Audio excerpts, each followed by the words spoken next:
ನೋಡ್ರಿ ನಾನು ಒಂದು ಹಸಿ ಮೆಣಸಿನಕಾಯಿನ ತೊಗೊಂಡಿನ್ರಿ. ಇದ್ರ ಜೋಡಿ ಚಲೋ ಇರ್ತದೆ ಹೇಳ್ರಿ. ಈಗ ಟೇಸ್ಟ್ ನೋಡ್ತೀನಿ ನೋಡ್ರಿ.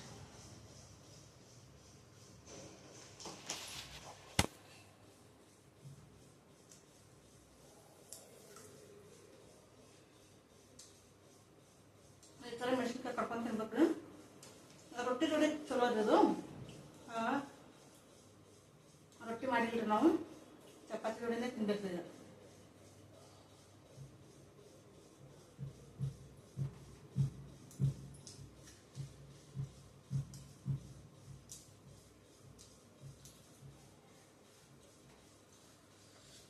ಮಸ್ತ್ ನೋಡ್ರಿ ಪುಂಡೆ ಪಲ್ಯ.